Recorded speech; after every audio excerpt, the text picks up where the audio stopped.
Hi everyone, this is Seth at Rockledge Gardens. Today we are going to take a look at some of the mango trees we have planted around the property. So the mango we're going to talk about today is the Bailey's Marble. It is a seedling from a popular variety known as the Hayden mango. The other parent is believed to be a Bombay, which is a Jamaican variety.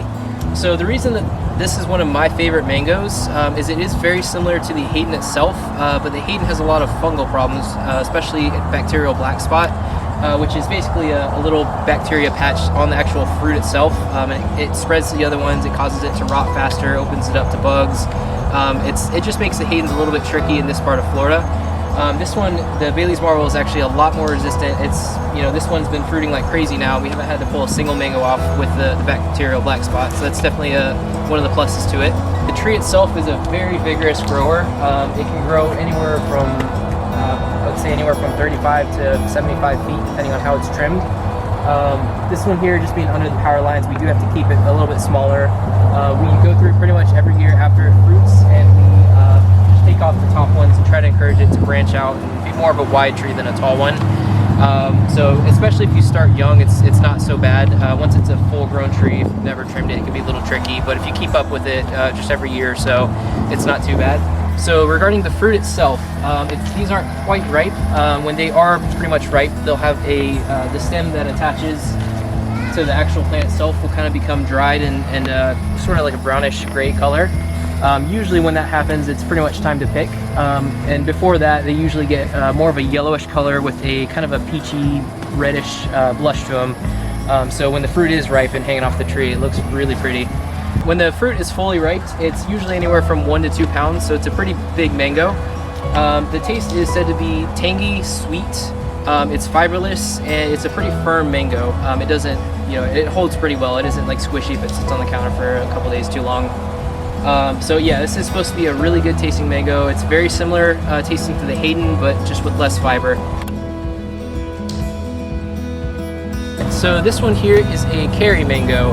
Carrie is probably one of the most requested mango varieties that we sell here. What makes this one unique is it's a semi-dwarf. So its mother is the Julie mango, which is it's a true dwarf. That one naturally doesn't get more than 10 feet in Florida.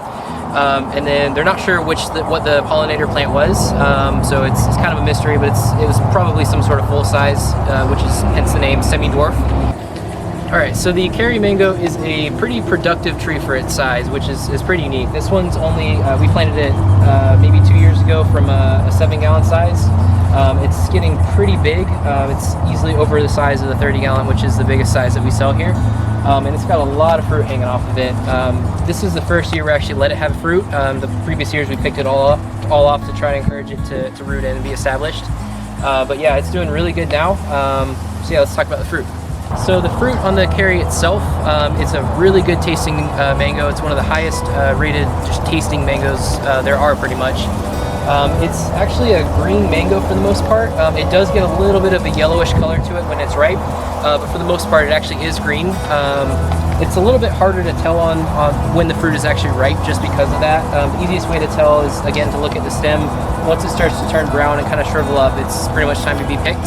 I definitely would recommend picking these before they actually fully ripen though, and just setting them on the counter to ripen the rest of the way. Once these start to really fully ripen on the tree, a lot of the animals will give you problems, and squirrels and all that will get to them first. And it's pretty much fully ripened anywhere from June through July, so that's when you want to be checking the stems and seeing if they're ready to be picked. Alright, so this is, it's a relatively hardy mango. This one is actually relatively cold hardy compared to the other ones, which makes it a good option for anyone who's a little more inland. It has those colder temperatures. It's also disease resistant, which also is a great plus. Mangoes can get a disease called anthracnose, which are little black spots on the leaf. It's super common.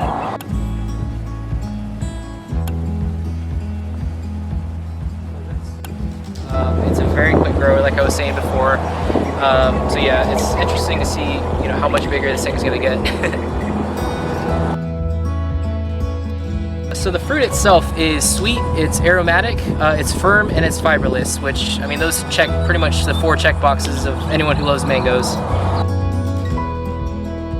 So that was a quick little view of just some of the mangoes we have around the property. Make sure you check out Mango Madness on June 28th for all the ins and outs of mangoes, anything you're going to need to know to keep your mango happy and healthy. So yep, thanks for watching. I'll see you guys next time.